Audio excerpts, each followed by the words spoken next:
La nuit est venue, les matins aussi viennent.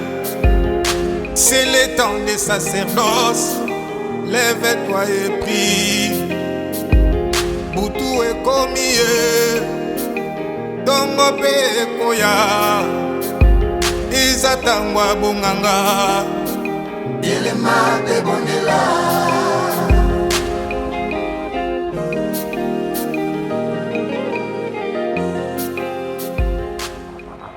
Bienvenue dans les cas de ces magazines. L'amour est divin. Nous recevons aujourd'hui notre artiste gospel préféré du moment qui va se présenter. Qui est Julio Etaï? Julio Etaï, c'est un chanteur gospel, un homme de Dieu, quelqu'un qui a grandi à l'église, qui sert le Seigneur dans le ministère de la chanson, de l'adoration et de la louange.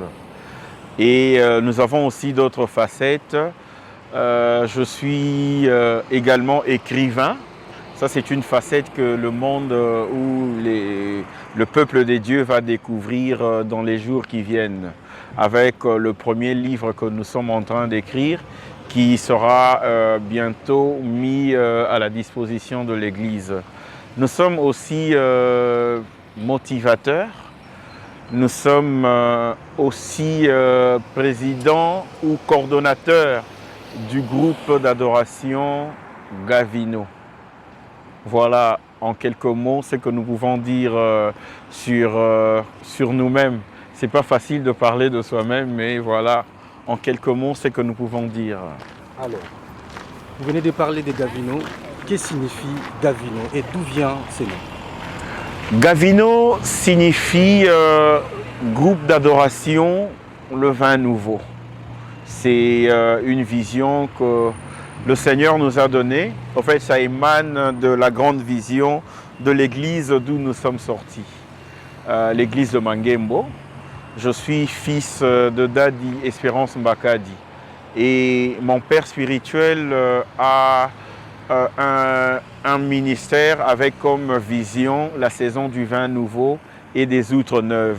Et donc là, dans le cadre de ce que nous sommes en train de faire, nous ne sommes pas en train de réinventer la roue, nous sommes dans la vision du Père et comme chaque enfant doit en fait, véhiculer la vision de son Père par rapport à ce que Dieu lui a donné comme don ou ministère.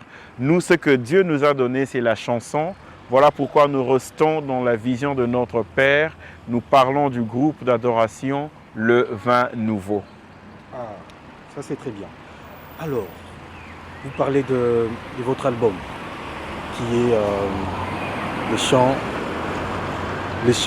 le culte chant d'honneur. Alors, parlez-nous. Pourquoi ce titre, le culte chant d'honneur? Voilà, gloire à Dieu. Le culte chant d'honneur, c'est une vision en fait, un fardeau, je vais dire ça comme ça, que le Seigneur a déposé sur notre cœur, de mettre à la disposition des enfants des dieux des chansons, bien entendu, inspirées par le Saint-Esprit, qui vont les accompagner partout et en tout temps. Il peut être chez lui à la maison, en train de suivre des chansons qui lui permet au fait de rester dans la présence des dieux et de garder cette atmosphère au fait de la présence du Seigneur. C'est comme ça que nous parlons du culte chant d'honneur. Le culte parce que nous voulons garder l'atmosphère du culte. Vous savez, à l'église, nous venons nous ressourcer, mais la vie chrétienne, nous la vivons en dehors de l'église. Et ces chansons, cet album, le culte chant d'honneur, vous permet de rester dans l'atmosphère du culte, même en dehors de l'église. Même lorsque vous vous retrouvez dans votre bureau, même lorsque vous êtes en train d'effectuer un voyage, ça peut vous accompagner et ça vous permet de garder cette atmosphère du culte. Voilà un peu ce que nous pouvons dire par rapport à notre album, le culte chant d'honneur. Ça c'est très bien, ça c'est vraiment très bien. Alors, gloire à Dieu. Quelle est votre chanson préférée de cet album? Et parlez-nous de ça en résumé. Au fait, je suis comme un père et toutes les chansons sont considérées comme des enfants auxquels j'ai donné naissance. Un père ne peut pas avoir un enfant qu'il aime plus que les autres. En tout cas, toutes les chansons sont inspirées par le Saint-Esprit d'abord. Toutes les chansons sont des très belles compositions qui vous permettent, comme j'avais dit, de rester dans la présence des dieux. Mais s'il faut parler d'un titre qui me touche personnellement, qui me touche beaucoup, qui me permet moi-même personnellement de rester dans la présence des dieux, et un titre qui m'édifie beaucoup dans cet album, je vais parler de la 6e chanson. La 6e chanson, Biso Banson Lelo, et c'est un cantique qui édifie beaucoup. Un cantique dans lequel nous trouvons vraiment des enseignements qui vous donnent même la foi, qui vous réconforte lorsque vous avez des problèmes, lorsque vous êtes face à des situations compliquées. Là, nous chantons Biso Banson Lelo, Tozon Dimela, Yesu Masia. Ata bapasi eye mikakatano etelemi tozondima kombo ya Yesu eza likolo ba kombo nyonso. C'est vraiment un cantique qui édifie, un cantique qui vous permet de faire face à des situations compliquées, à des situations bizarres. Voilà, c'est un cantique que j'aime beaucoup. Mais en dehors de ça, il y a, si je peux parler d'autres cantiques, le premier cantique, c'est Barak. Barak qui veut dire louange. Barak, c'est dire le bien au fait, bénir le Seigneur. Dire le bien veut dire bénir. Donc dans Barak, nous sommes en train de bénir le nom de l'Éternel. Et après Barak, nous avons Règne Seigneur. Ça, c'est une ancienne composition que nous avons faite dans notre premier album que nous avons effectué à l'église de Mangembo, que nous avons remixé. Après cela, nous avons Je me dispose au Saint-Esprit, une très belle chanson, vraiment une chanson inspirée par le Saint-Esprit qui vous amène dans les profondeurs du Saint-Esprit. Après cela, il y a Adorons Jésus-Christ et nous avons Teila. Teila qui veut dire louange, un terme qui est repris plus de 57 fois dans la Bible et c'est un cantique de louange.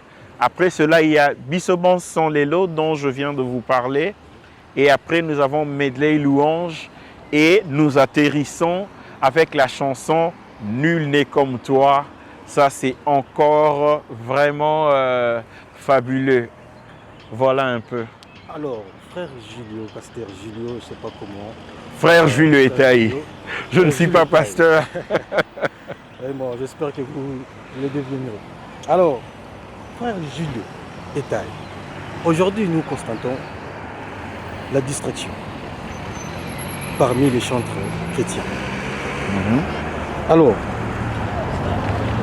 et les gens commencent à regretter l'époque de notre défunt Papa Alain Moloto. Vous qui êtes aussi chantre de l'Éternel et vous êtes aussi dans un groupe d'adoration. Qu'en pensez-vous? Qu'est-ce que les gens disent à ce sujet-là? Voilà, ça c'est... D'abord, je vais le dire comme ça, c'est un terrain très glissant parce que, vous savez, lorsque on parle des autres, c'est un peu compliqué, mais je vais répondre en disant ceci. Cette question a été posée au défunt Papa Alain Moloto lui-même. Je me rappelle lorsqu'il présentait son album Les fruits de mes lèvres, on lui avait posé une question du genre. J'avais beaucoup aimé sa réponse. Il a d'abord dit que Dieu ne l'avait pas établi comme sentinelle, comme pour censurer les œuvres des autres. Et il a dit la seule façon de combattre le faux, c'est de présenter le vrai. C'est de présenter le vrai. Vous savez, lorsque nous nous mettons à chaque instant à parler du faux, nous donnons de l'ampleur à cela. Nous donnons de l'ampleur à cela. Quelqu'un fait quelque chose qui va à l'encontre de la volonté de Dieu ou qui va à l'encontre de la marche chrétienne. Et nous, ce que nous devons faire en tant qu'enfants de Dieu, si nous savons que nous sommes dans le vrai, nous devons présenter ce qui est au fait sur la ligne. Nous devons avoir cette habitude de présenter les bonnes choses. Et comme cela, nous serons en train d'attirer les gens vers ce qui est bon. Lorsque tout le temps nous parlons des abus, de ce qui se passe dans nos milieux chrétiens, de là où les autres sont en train de trébucher, au fait, nous attirons les regards des gens vers ces choses-là. Et la bonne façon de combattre toutes ces choses, tous ces bévues, c'est de présenter le vrai. Aujourd'hui, nous avons des chantres qui font la musique tout en marchant sur la voie du Seigneur. Il y en a plein. Alors, la bonne façon d'attirer les regards des gens vers ce qui est bon, c'est de présenter ceux qui sont restés sur la ligne. Voilà un peu ce que moi je peux dire. Mais nous pouvons aussi attirer l'attention des enfants de Dieu de telle sorte qu'ils fassent attention. Qu'ils fassent attention à ceux qui se chantent, à ceux qui se disent dans des chansons, qu'ils ne se laissent pas traîner dans des distractions inutiles. Un enfant de Dieu, c'est celui qui connaît la